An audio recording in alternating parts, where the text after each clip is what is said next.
Eh bien, bonsoir, bienvenue à tous. Merci de venir à cette session aussi nombreux. Je pensais qu'on était sur un sujet un peu plus niche que ça. Donc ce soir, je vais vous parler de Spark, et en particulier de choses que je fais régulièrement dans ma vie professionnelle, c'est-à-dire que je travaille sur des plateformes de données ou sur d'accompagner des équipes de data engineering. Et donc j'ai très souvent l'occasion de voir des jobs Spark juste par leur log ou par l'interface graphique, sans savoir ce qu'ils font, et je suis censé aider les gens avec ça. Donc l'idée, c'est de vous montrer un peu ce qu'on peut faire avec, juste sans rien connaître du code, et juste utiliser Spark. Avant qu'on commence, qui dans la salle fait du Spark? Super. Qui dans la salle utilise l'interface graphique de Spark? Qui dans la salle aime utiliser l'interface graphique de Spark? Ah, quand même, il y en a un. Donc, comme tout le monde en fait, j'ai pas trop besoin de vous expliquer comment on lance l'interface, etc. Il y a deux grandes façons d'avoir l'interface. Soit vous l'avez en live, pendant que le job tourne. Souvent, il y a une servlette qui tourne en même temps sur le port 4040 et vous pouvez vous connecter et voir ce qu'il est en train de faire. Et la façon la plus usuelle, c'est de se connecter à un history server qui va vous lister l'ensemble des jobs qui ont tourné récemment sur votre serveur et que vous pouvez ensuite consulter pour voir ce qui s'est passé sur le job.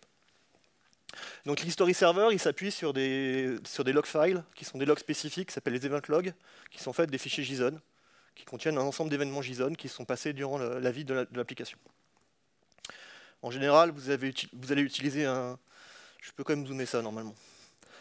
Vous allez utiliser un event server qui est fourni par votre fournisseur de cloud préféré si vous tournez sur le cloud, ou votre fournisseur de cluster Hadoop préféré si vous êtes en interne.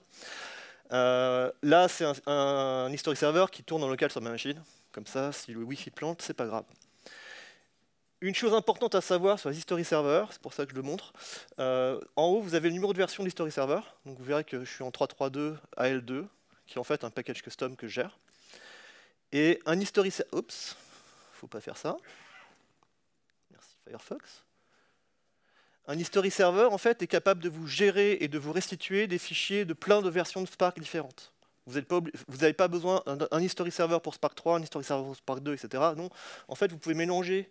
Si vous regardez les lignes, vous avez différentes versions de Spark, et j'ai même des versions 1 qui tournent. Si je la retrouve, là, vous avez un 1.6.3 qui tourne, et ça va marcher, en fait.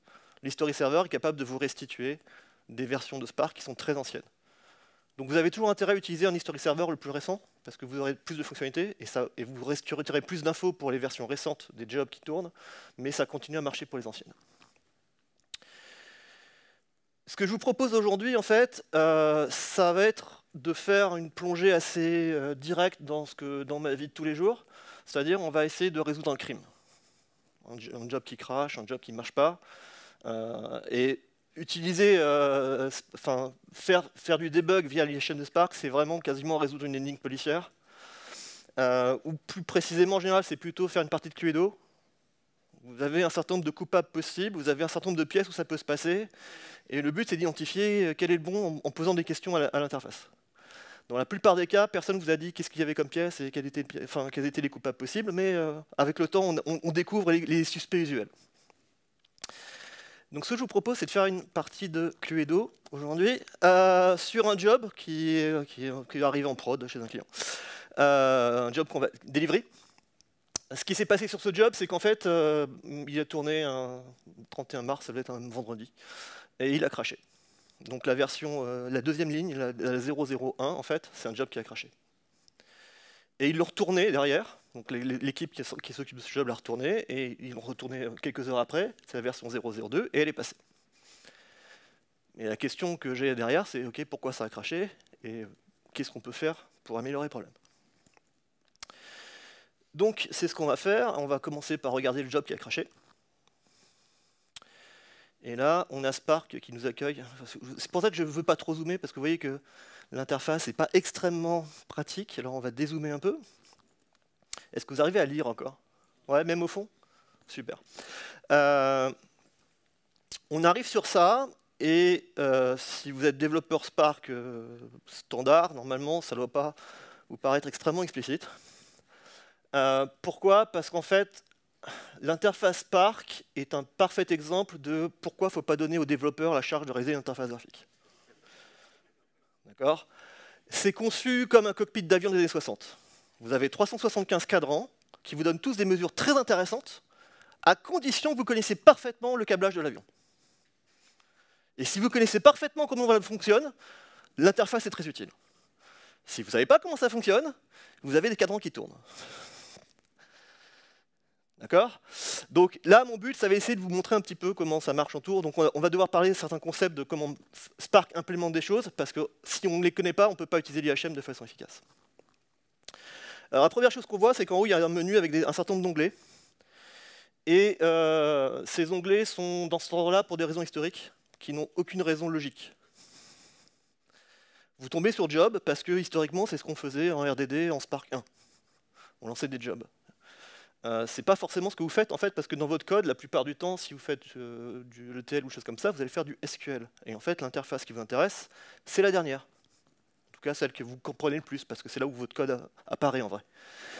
Donc on a des choses, et si vous êtes sur un history server, si vous regardez, storage est vide.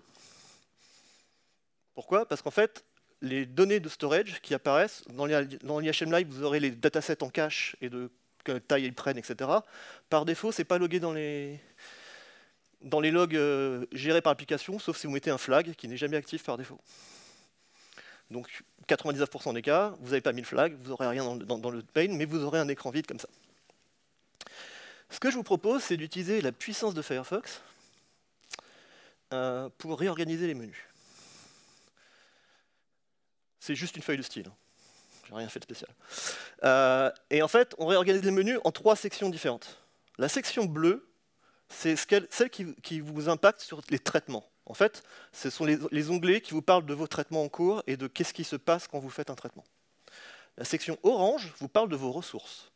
C'est quelles ressources de compute ont été mises à disposition à votre job pour pouvoir faire son travail. Et la section noire, c'est juste informatif, ça vous dit qu'est-ce qui s'est passé au lancement. C'est quels sont les paramètres de lancement, qu'est-ce qui s'était passé quand on a lancé le job, et ça ne bouge plus. Donc, quelque part, environnement, c'est à la fois l'onglet le plus simple pour commencer, parce qu'il ne bougera jamais, et ce n'est pas l'onglet le plus intéressant à suivre, parce qu'il ne bouge jamais. Donc on va commencer par celui-là quand même. Environnement, ça va vous donner essentiellement des informations sur quel type de version, quel paramétrage de conf, quelle classe path, chargé, etc. Tout un tas de trucs qui sont intéressants potentiellement quand vous avez commencé à avoir une idée du problème, mais qui ne sont pas fondamentalement très intéressantes à regarder tout le temps. Donc ce n'est pas forcément celle que je vous conseille. La seule chose que je regarde en général, c'est quelle est la version de Scala, quelle est la version de JVM et quelle est la version de Spark. Donc là, je suis sur un 2.4.7 Amazon 1, donc si vous les utilisez ou vous avez l'habitude, c'est donc une EMR 5.32 ou 33.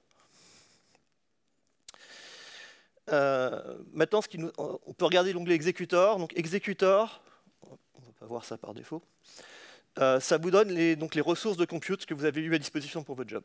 Combien d'exécuteurs, et ensuite combien de corps par exécuteur, combien de mémoire par exécuteur plus ou moins, et avec un bilan.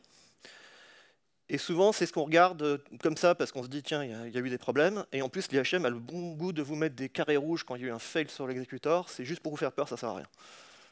Savoir qu'un fail a eu lieu sur un exécuteur ou pas, donc on se dit, ah, il y a un problème sur la machine, mais en fait, aucun rapport. La plupart du temps, aucun rapport. Donc encore une fois, c'est un onglet informatif, ça vous permet de savoir comment c'est configuré rapidement. Par exemple, on voit que les exécuteurs avaient 2 corps, et on voit que, parce qu'on connaît par cœur l'interface, on sait que l'exécuteur avait 9,8 Go de RAM. Pourquoi? Parce que la valeur qui est affichée ici, le 4,9, en fait, c'est le storage fraction, qui est de 0,5 de la mémoire totale, sauf que ce n'est pas le vrai storage fraction de l'application.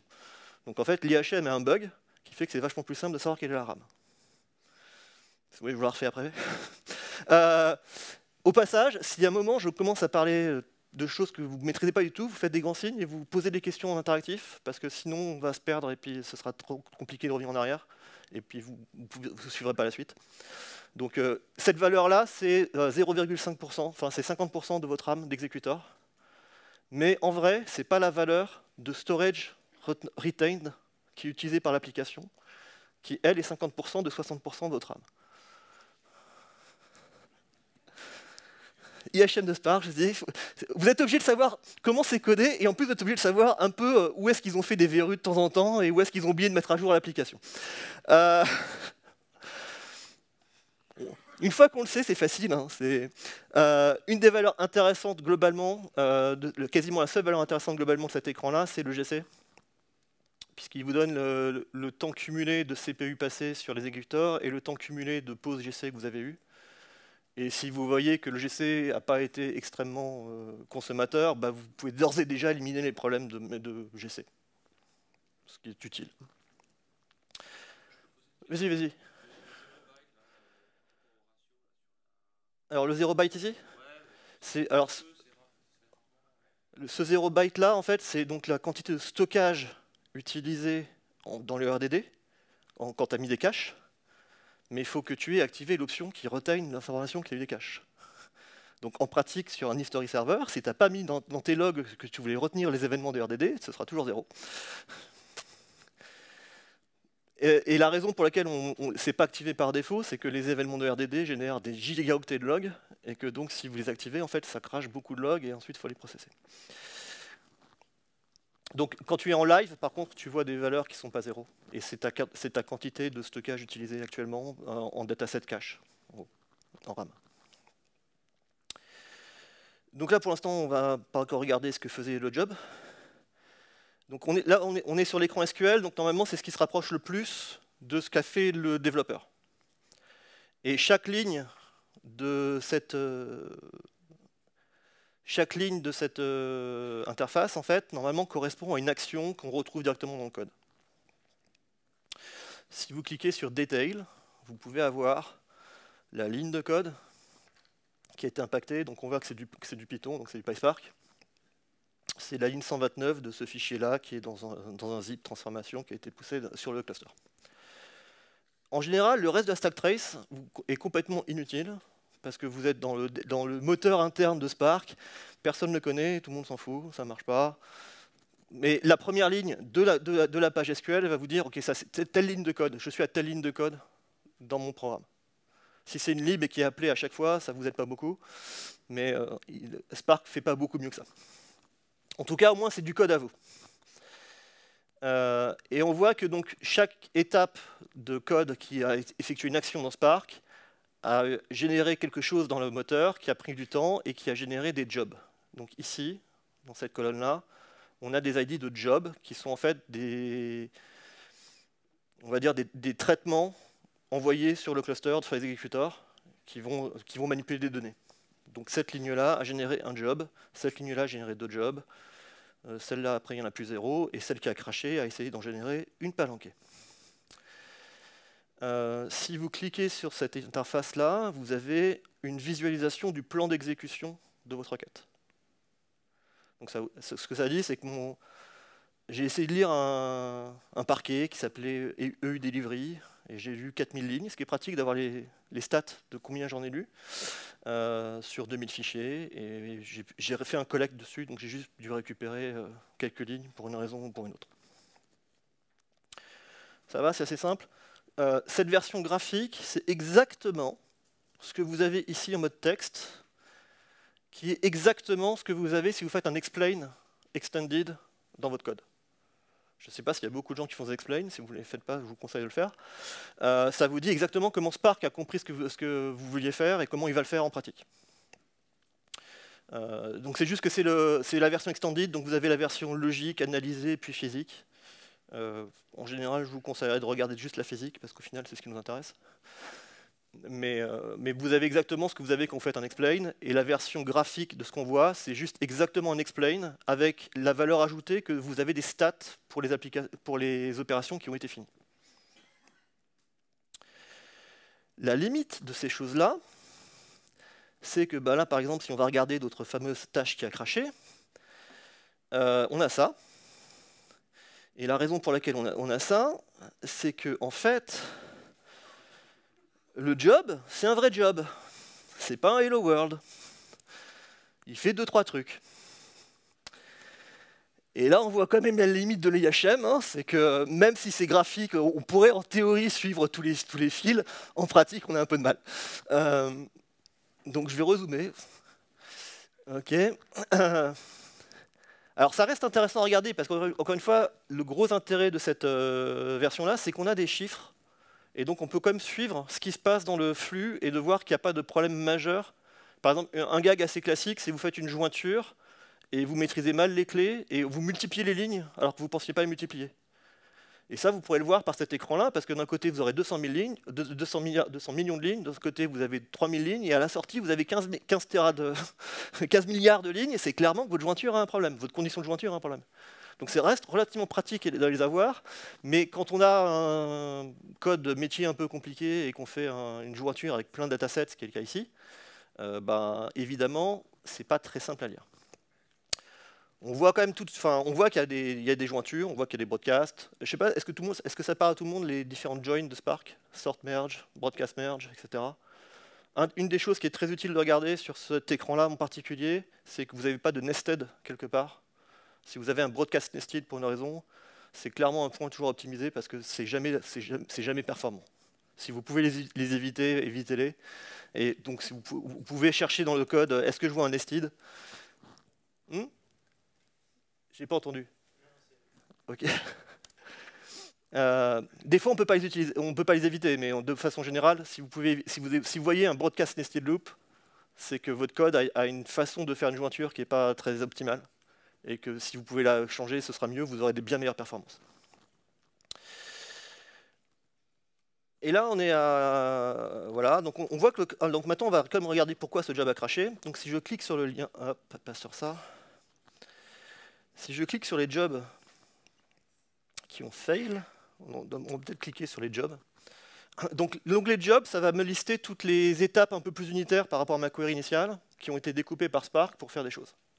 Et ces jobs-là, eux-mêmes, sont découpés en stages, qui sont en fait les entités les plus simples qui sont schedulées, qui vont manipuler des données, et qui vont les faire passer d'un état à un autre, soit de input à shuffle, soit de input à output, soit de shuffle à output. Mais globalement, chaque stage va faire quelque chose de ce type-là. Et ce qu'on voit dans l'IHM, c'est donc le nom du job, une indication de quelle est la ligne de code qui l'a déclenché. Donc en général, c'est un truc pas très intéressant, c'est juste qu'on tentait d'écrire du parquet. Là. Et, le temps que ça a pris, le nombre de stages associés. Vous verrez très souvent des skipped stages, et c'est normal. Il ne faut pas se dire qu'il y a un problème. Ça fait partie de la façon dont Spark permet de faire du rattrapage de données en cas d'erreur. En fait, il génère des stages qui ne vont pas être runnés si tout se passe bien. Et si jamais il y a des problèmes parce qu'il y a un crash machine, etc., en fait, il va les utiliser pour pouvoir reconstruire les données manquantes et finir son job.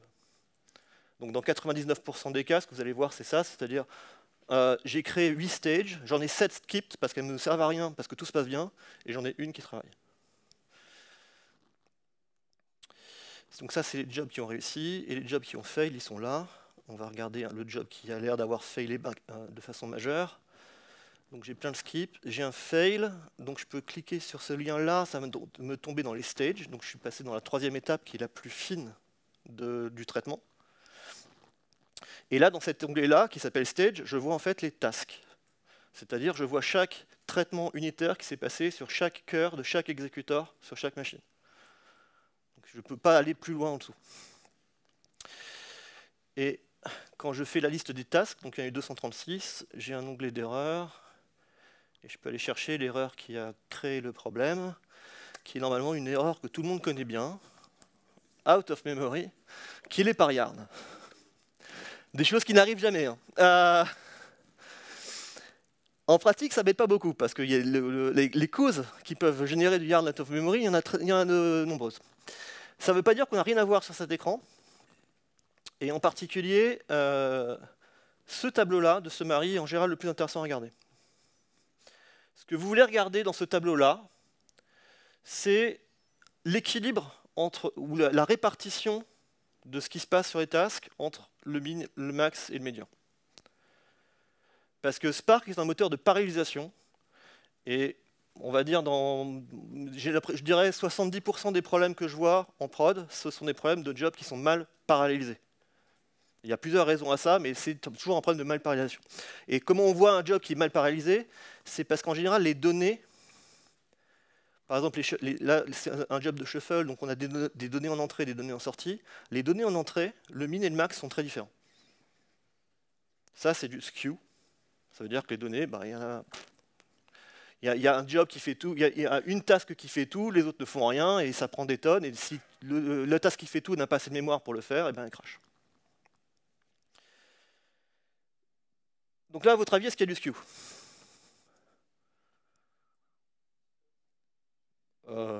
Entre 13... Je vous le graphe si vous voulez. Le trait rouge, c'est les données en entrée, les barres grises, c'est les temps, et les barres bleues, c'est les GC. Donc on voit que les barres d'entrée sont relativement plates, donc il n'y a pas vraiment de skew, et les temps de traitement varient parce qu'il y a toujours un petit peu de variabilité dans les temps en fonction de ce que font les machines. Donc là, vous me dites qu'il n'y a pas de skew.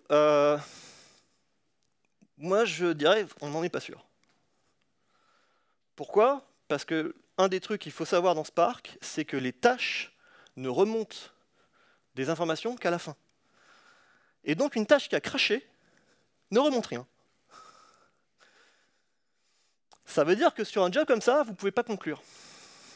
Parce qu'en fait, les tâches qui ont craché, ben, elles ont craché, donc elles n'ont pas de données. Donc ce que je vous propose, c'est qu'on aille voir le job d'après qui a marché. Parce que lui, pour le coup, il a marché, donc on peut refaire la même chose et regarder ce qui s'est passé. Hop, alors, on va revenir en arrière dans l'history. History server, donc on va prendre l'autre job.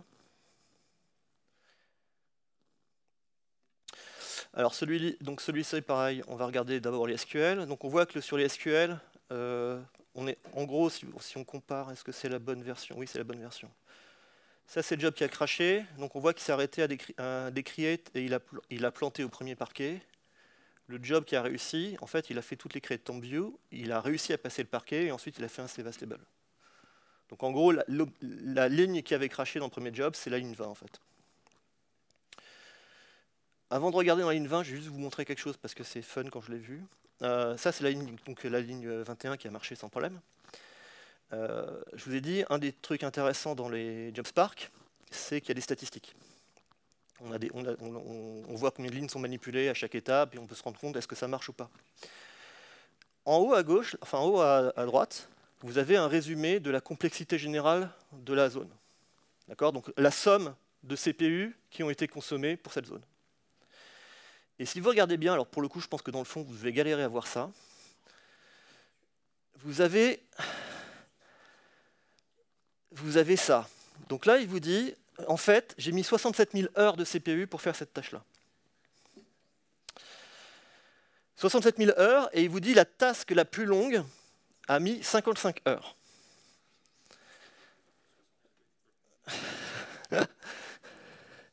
Sachant que la stage totale a pris 17 minutes.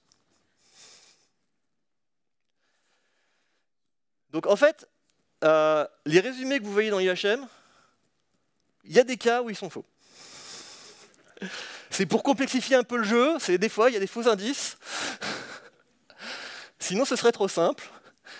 Donc ne vous fiez pas à ces chiffres-là, parce que des fois ils sont juste fantaisistes. Vous regardez ça et vous faites la somme des tasks, et en fait les tasks font toutes 4 secondes, mais en fait il vous dit qu'elles font 55 heures. Je ne suis pas encore allé creuser de quelle est la cause profonde de pourquoi des fois il se banane dans les historiques, mais ça lui arrive régulièrement. Les données que vous voyez dans les onglets SQL Data Frame, Job et Stage, par contre, sont fiables. Elles ne sont pas forcément aussi facilement exploitables parce qu'elles ne sont pas sur un seul écran, donc il faut les regarder un peu plus en détail, il faut faire des sommes à la main, il faut réfléchir, mais elles sont justes. Donc il y a des avantages. Et si vous voulez vraiment travailler de façon efficace avec ça, depuis Spark 3, donc le Spark History Server 3, il y a une API JSON. Le Spark History répond les mêmes données en API JSON, donc vous pouvez les récupérer en JSON avec des informations beaucoup plus précises. C'est comme ça que je construis le graphe sur l'écran. J'appelle l'API et je lui demande de grapher le résultat. On va finir pour essayer de voir le... Bon, on a déjà vu le... Donc là, sinon je vais vous perdre, je recommence. Je sais que la dernière fois, sur l'autre job, le job qui avait craché, c'est le 52-53. Donc on va regarder le 52-53. Donc là, il est passé, tout s'est bien passé, j'ai vu 26 Go en entrée, 27 Go en sortie. Je vais aller voir le détail des tasks. Et là, de toute façon, on voit très très bien où est le problème. Toutes les données sont sur une seule task. D'accord? Donc évidemment, ça peut mal se passer. Alors d'une part, c'est forcément très inefficace en termes de temps, parce que vous êtes monocore. Donc c'est dommage d'acheter un cluster et de payer un cluster si c'est pour traiter sur un seul processeur. Et d'autre part, si vous n'avez pas assez de RAM pour passer toutes les données qui doivent passer, vous pouvez avoir des problèmes de working memory et de crasher. Donc là, avec le job complet, on voit très clairement où est le problème.